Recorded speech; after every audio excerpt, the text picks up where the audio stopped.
अस्सलाम वालेकुम। आज के ट्यूटोरियल में हम सीखेंगे डायरेक्ट सिलेक्शन टूल की मदद से हम किस तरह किसी भी शेप या पाथ को सिलेक्ट कर सकते हैं, और उसी तरह से ग्रुप सिलेक्शन टूल की मदद से हम किस तरह किसी भी ग्रुप की फॉर्म में जो शेप क्रिएट की हुई है उसकी सिलेक्शन किस तरीके से हम कर सकते हैं। तो पहले जो है हम डायरेक्ट सिलेक्शन टूल जो है इसकी मदद से सिलेक्ट करना सीखेंगे। उसके लिए जो है हम डायरेक्ट सिलेक्शन टूल सिलेक्ट कर लेते हैं। अगर हम इस लीफ को मूव करना चाह रहे हैं डायरेक्ट सिलेक्शन टूल की मदद से, तो हम जस्ट इसके कलर पे क्लिक करेंगे, सेंटर में फिल कलर जो है, और जिस तरह से मर्जी इसको मूव कर सकते हैं। उसी तरह से अगर हम इसके पाथ या एंकर पॉइंट को सिलेक्ट करना चाह रहे हैं तो वो भी हम डायरेक्ट सिलेक्शन टूल की मदद से करेंगे।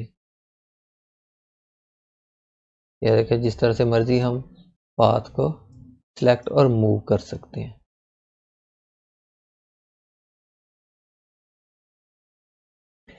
अब मैं आपको नेक्स्ट बताऊंगा किस तरीके से अगर ये शेप जो है ग्रुप की फॉर्म में बनी हुई है तो डायरेक्ट सिलेक्शन टूल की मदद से हम किस तरह सिलेक्ट और मूव कर सकते हैं, सिलेक्शन टूल की मदद से किस तरह सिलेक्ट और मूव कर सकते हैं, और ग्रुप सिलेक्शन टूल की मदद से किस तरह हम सिलेक्ट कर सकते हैं।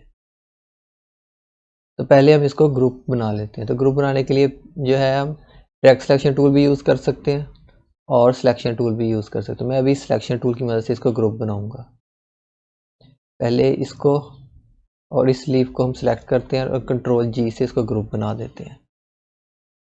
अब नेक्स्ट शिफ्ट की मदद से फिर से नेक्स्ट इस लीफ को भी सिलेक्ट करते हैं।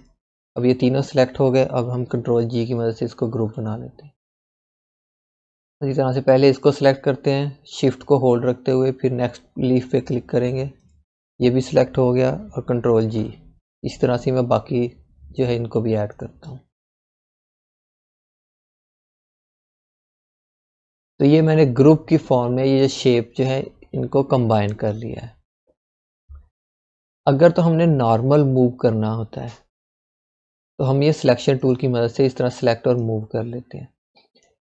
और अगर हमने सिर्फ एक लीफ को मूव करना होता है तो सिलेक्शन टूल की मदद से हम जब इस पर डबल क्लिक करते हैं तो आइसोलेशन मोड जो है ये देखें एक्टिव हो जाता है, जो मैंने आपको प्रीवियस लेक्चर में बताया था। ये देखें, तो फिर हम जो है मल्टी सेलेक्ट करके जब तक हम उस सिंगल पे नहीं आ जाते उस वक्त तक जो है हम डबल क्लिक करते जाते हैं।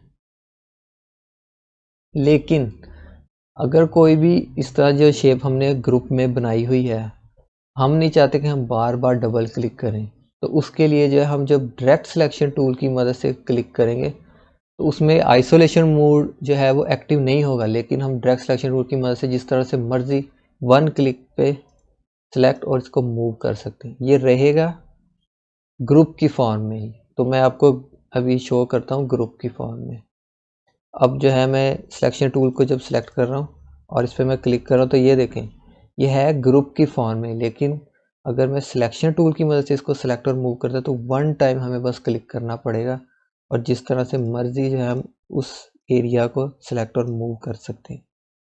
लेकिन अगर यही काम जो ग्रुप में बनी हुई होती है शेप, उसको अगर हम सिलेक्शन टूल की मदद से करना चाहेंगे तो हमें पहले जो है आइसोलेशन मोड एक्टिव होगा, फिर हम बार बार डबल क्लिक करेंगे, फिर हम जब इस सिंगल शेप पे बाउंडिंग बॉक्स बन जाएगा तो फिर हम इसको मूव कर सकते हैं। अब ये देखें, मैं आपको दिखाता हूँ। अगर मैं इस नॉर्मल सिलेक्शन टूल की मदद से इसको सिलेक्ट करता हूँ, ये देखिए अब ये पहले आइसोलेशन मोड एक्टिव हो गया, फिर मैं इसको मूव कर सकता हूँ। लेकिन अगर मैं यही काम डायरेक्ट सिलेक्शन टूल की मदद से करता हूँ तो बस हमें वन टाइम क्लिक करना है और जिस तरह से मर्जी हम इसको मूव कर सकते हैं।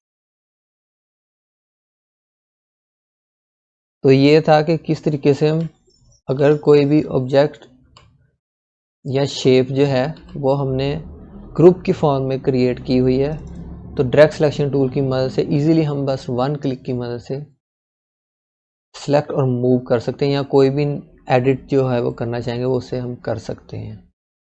अब जो है हम ग्रुप सिलेक्शन टूल को सिलेक्ट करेंगे और इसका यूज़ देखेंगे। कोई भी शेप जो हमने ग्रुप की फॉर्म में क्रिएट की हुई है जब हम ग्रुप सिलेक्शन टूल को सिलेक्ट कर लेंगे तो जिस सीक्वेंस से हमने सेलेक्ट किया है, हम ग्रुप सिलेक्शन टूल को सिलेक्ट करने के बाद फर्स्ट ये था और उसके बाद हमने ये ऐड किया था, फिर ये ऐड किया था, फिर ये ऐड किया था, फिर ये, हमने बस इसी फर्स्ट वाले पे 1 1 क्लिक करते जाना है। जिस भी सीक्वेंस से हमने ग्रुपिंग की थी उसी सीक्वेंस से ये सिलेक्शन करता जाएगा। अभी आपको बता, पहले मैंने 1 टाइम क्लिक किया, उसके बाद फिर मैंने, क्योंकि ये नेक्स्ट जो है लीफ इस ग्रुप में ऐड किया था, तो फिर ये नेक्स्ट को सिलेक्ट करेगा। फिर मैं इस पर क्लिक करता हूँ तो फिर ये उससे नेक्स्ट, क्योंकि इसी सीक्वेंस से हमने ग्रुप बनाया था तो उसी सीक्वेंस से वो नेक्स्ट टू नेक्स्ट सेलेक्ट करता जाएगा। तो ये है normal way group selection tool किस तरीके से सिलेक्ट करता है। लेकिन अगर मैं सीक्वेंस के हिसाब से सिलेक्शन नहीं करना चाहता, मैं किसी भी रैंडम, यानी कि अगर मैं इस पर क्लिक करता हूँ तो अब जो ये क्या करेगा, ये 1 टाइम इसको सिलेक्ट करेगा और जब मैं नेक्स्ट इस पर क्लिक करूँगा तो इसका प्रीवियस सीक्वेंस में जहाँ तक फर्स्ट तक जो है ये सेकंड क्लिक पे सिलेक्ट कर लेगा। तो मैं आपको दिखाता हूँ, मैंने 1 टाइम इस पर क्लिक किया तो ये सिलेक्ट हो गया। अब मैं जब नेक्स्ट सेलेक्ट इस पर फिर से क्लिक करता हूँ तो ये और ये, यानी कि जहाँ से हमने स्टार्टिंग की थी सिलेक्शन वहाँ तक ये सिलेक्ट कर लेगा सेकंड क्लिक पे। तो ये देखें, इसने जो है यहाँ से हमने सीक्वेंस जो है वो स्टार्ट किया था ग्रुप बनाने का, तो वहाँ तक इसने जो है सेकंड क्लिक पे सिलेक्ट कर लिया। इसी तरह से अगर मैं यहाँ से सिलेक्ट करना शुरू करता हूँ तो ये प्रीवियस यहाँ तक सिलेक्ट करेगा। तो मैं यहाँ से 1 टाइम सिलेक्ट करता हूँ, फिर इस पर क्लिक करूँगा तो ये प्रीवियस जो है फर्स्ट तक सिलेक्ट कर लेगा।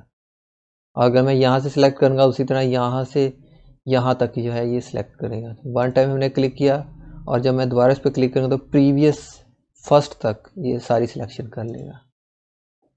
और इसी तरह से लास्ट पे दोबारा से क्लिक करता हूँ तो ये स्टार्टिंग तक यहाँ तक जो है उसने सिलेक्ट कर लिया। अब हम आते हैं, ये वाला जो आइकन आपको नज़र आ रहा है, ये स्मॉल आइकन, ये वाला जो आइकन है इसको मैं और हाईलाइट करता हूँ। ये जो स्मॉल है आपको कॉर्नर पे ये एरो सा नज़र आ रहा है, अगर हम इस पर क्लिक करेंगे तो जितने भी इसके अंदर टूल जो हैं, अब जब हम राइट क्लिक करते हैं इसके ऊपर तो ये देखें हमें 2 टूल बता रहा है कि इसके अंदर 2 टूल मौजूद हैं। बजाय कि मैं बार बार जो है वो इन टूल को क्लिक करूं, तो मैं चाहता हूं कि ये दोनों टूल जो है मेरे यहाँ पे शो हो जाएं। तो उसके लिए ये वाला जो हैंडल है इस पर हम क्लिक करेंगे। तो उसका तरीका मैं आपको दोबारा से इसको बताता हूँ। पहले जो हम इस पर राइट क्लिक करेंगे, जब ये पॉपअप बार ओपन हो जाएगा तो ये वाला है, ये स्मॉल, इस पर मैं दोबारा से हाईलाइट करता हूँ, ये वाला जो है एरिया, इस पे इसको मैं और हाईलाइट करता हूँ,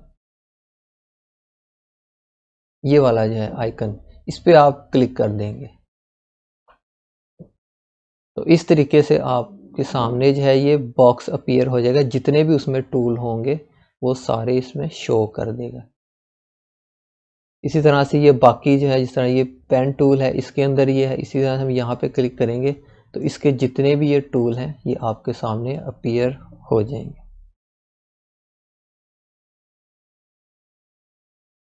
तो मिलते हैं नेक्स्ट ट्यूटोरियल में इंशाल्लाह। अल्लाह हाफिज़।